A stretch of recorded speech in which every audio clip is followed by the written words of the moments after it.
Paston family, at the height of their land ownership and wealth, possessed houses all across the county of Norfolk. The addresses in documents associated with the Pastons and the mention of various homes indicate where those houses were. The great barn in the village of Paston does survive, but generally, trying to tell you what the properties of the Paston family of the 15th and 16th centuries were like is difficult.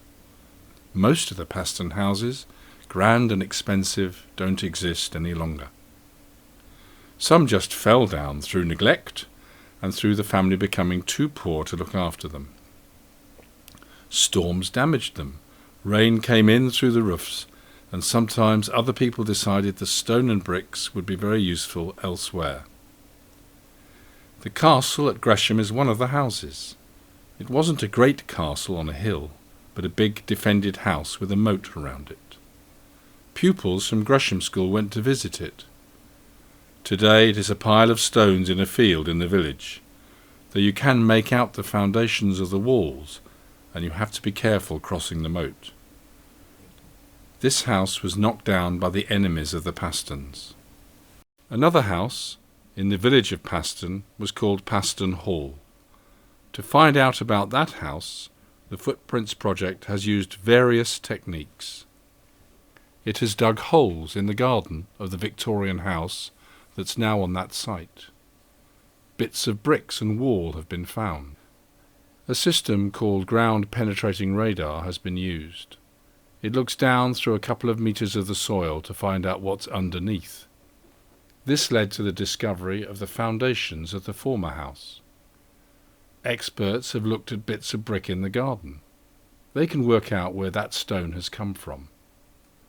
There's even some parts in the letters written by the Paston those 600 years ago that give us clues about the buildings.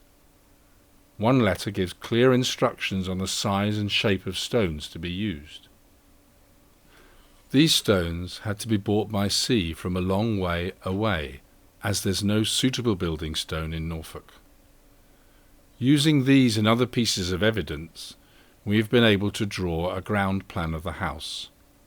And then, using special techniques on the computer, we've been able to rebuild what the house might have looked like.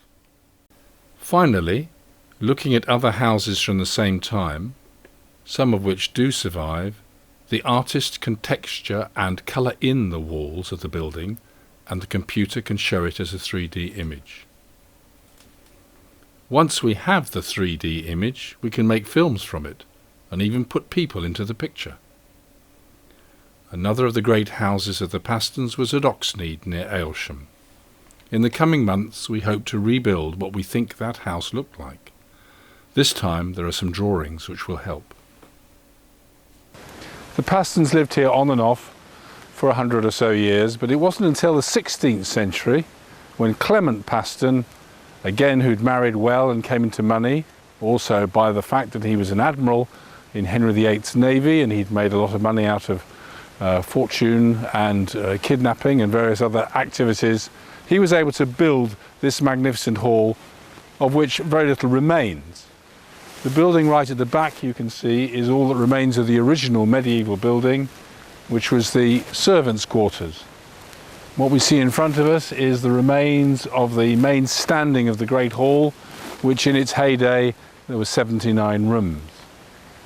Clement created the main hall and lived here, and then 100 years later William Paston came along and he again built up the hall, but he was the inside, he was the man who collected all the treasures of the Pastons, and they are captured in a wonderful painting known as the Paston Treasure, which hangs in the Norwich Castle Museum.